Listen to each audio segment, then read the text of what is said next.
K V Abdul Khader ഇപ്പോൾ ഇവിടെ പറഞ്ഞല്ലോ, കുവൈറ്റ് എന്താണ് ചെയ്യാൻ പോകുന്നത് എന്ന് നമുക്കറിയില്ല. അക്കാര്യത്തിൽ നഷ്ടപരിഹാരം നൽകണമെന്ന് അമീർ പറഞ്ഞതായി അവിടുത്തെ മാധ്യമങ്ങൾ റിപ്പോർട്ട് ചെയ്യുന്നുണ്ട്. നമ്മുടെ സംസ്ഥാന സർക്കാർ ഇതിനകം തന്നെ നഷ്ടപരിഹാരം പ്രഖ്യാപിച്ചിട്ടുണ്ട്. അതുപോലെ തന്നെ ചില വ്യവസായികളും നഷ്ടപരിഹാരം പ്രഖ്യാപിച്ചിട്ടുണ്ട്. നോക്കൂ, കുടുംബത്തെ കരകയറ്റുന്നതിന് വേണ്ടി പ്രവാസ ലോകം, താങ്കളും ഒരു പ്രവാസിയായിരുന്നല്ലോ കെ വി അബ്ദുൽ ഖാദർ. ഇപ്പോൾ ഇവിടെ ചൂണ്ടിക്കാണിച്ചതുപോലെ തന്നെ ഒരു തുകയും ഇതിനൊന്നുമുള്ള പരിഹാരമല്ല. എങ്കിൽ പോലും എന്താണ് ചെയ്യാൻ കഴിയുക? സർക്കാരിനെ സംബന്ധിച്ചിടത്തോളം ഒരു ഏകോപനം അക്കാര്യത്തിൽ നടത്താനാകുമോ?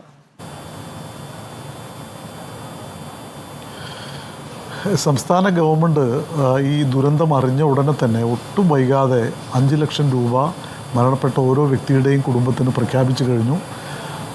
ലോക കേരള സഭ നടക്കുന്ന ഈ ഘട്ടത്തിൽ സഭയുടെ പ്രധാനപ്പെട്ട ചുമതലക്കാരൻ എന്നുള്ള നിലയിൽ ശ്രീ എം.എ. യൂസഫ് അലി അദ്ദേഹത്തിൻ്റേതായിട്ടുള്ള ഒരു സഹായം പ്രഖ്യാപിച്ചു. ശ്രീ രവി പിള്ള ആ നിലയിൽ പ്രഖ്യാപിച്ചു.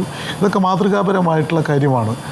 അതോടൊപ്പം ഈ നേരത്തെ ചൂണ്ടിക്കാണിച്ചതുപോലെ കമ്പനിയുടെ സഹായധനം കുറച്ചുകൂടി വർദ്ധിപ്പിക്കണം എന്നുള്ള നിലപാടിനോട് ഞാനും യോജിക്കുകയാണ്.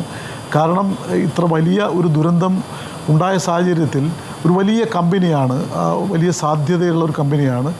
ഇൻഷുറൻസ് തുക ഉൾപ്പെടെ കുറച്ചുകൂടി ഭേദപ്പെട്ടൊരു തുക ആ കുടുംബങ്ങൾക്ക് ലഭിക്കേണ്ടതാണ്. കാരണം ഓരോ കുടുംബങ്ങളും, നമ്മളിപ്പോൾ പൊതുവിൽ പ്രവാസികളൊക്കെ നമ്മൾ കാണുന്നത് അവർ ഗൾഫിൽ നിന്ന് അല്ലെങ്കിൽ വിദേശത്ത് നിന്ന് നാട്ടിൽ വരുമ്പോൾ അവരുടെ ഒരു പളപള വസ്ത്രങ്ങളും ഒക്കെയാണ് പലപ്പോഴും നമ്മുടെ ദൃഷ്ടിപഥത്തിൽ പെടുന്നത്. പക്ഷെ പലരുടെയും ജീവിതാവസ്ഥ വളരെ പരിതാപകരമാണ്. ഞാനിപ്പോൾ ഈ കുവൈറ്റ് ദുരന്തത്തിൽ മരണമടഞ്ഞ ശ്രീ ബിനോയ് തോമസ് എന്ന് പറയുന്ന എൻ്റെ നാട്ടുകാരനായിട്ടുള്ള ഒരാളുടെ കഥ ഞാൻ പറയാം. വളരെ പ്രതിസന്ധിയിലായ ഒരു മനുഷ്യനാണ് അദ്ദേഹം. തെക്കൻ പാലയൂർ എന്ന് പറയുന്നൊരു സ്ഥലത്ത് ഒരു കോളനിയിൽ, ഒരു കുടിലാണ് താമസിക്കുന്നത്. അദ്ദേഹത്തിന് ഭാര്യയും മക്കളും ഉണ്ട്. 4 ദിവസമേ ആയിട്ടുള്ളൂ. അപ്പോൾ ആ മനുഷ്യൻ മരണപ്പെടുന്നതോടുകൂടി ആ കുടുംബം വല്ലാത്തൊരു ജീവിത പ്രതിസന്ധിയിലേക്ക് വലിച്ചെറിയപ്പെടുകയാണ്. ഇതുപോലെ തന്നെയാണ് പല ആളുകളും.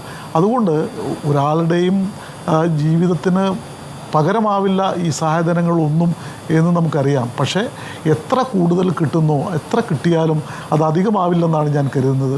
അതുകൊണ്ട് കുവൈറ്റിൽ നിന്ന് അവർക്ക് ലഭിക്കുന്ന ജീവധനം കുറച്ചുകൂടി വർദ്ധിപ്പിക്കുന്നത് നന്നായിരിക്കും എന്നുള്ള നേരത്തെ സംസാരിച്ച വ്യക്തിയുടെ അഭിപ്രായത്തോട് ഞാനും യോജിക്കുന്നു. അതാണ് ശരി.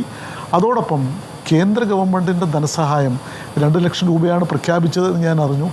അത് ഇവിടെ പറഞ്ഞ പോലെ വളരെ ചെറിയൊരു തുകയാണ്. തീർച്ചയായിട്ടും ഇന്ത്യ ഗവൺമെൻറ്റിന് കുറച്ചുകൂടി ഉയർന്ന സംഖ്യ നൽകാനായിട്ട് കഴിയും. ഇനി നമുക്ക് ഈ കുടുംബങ്ങളോട് ചെയ്യാൻ കഴിയുന്നൊരു കാര്യം, ഈ കുടുംബങ്ങളുടെ കണ്ണീരൊപ്പാൻ അവർക്ക് ആ കുടുംബങ്ങളുടെ ജീവിതം സുരക്ഷിതമാക്കാൻ കൂടുതൽ പണം, സഹായധനം നൽകുക എന്നുള്ളത് തന്നെയാണ്.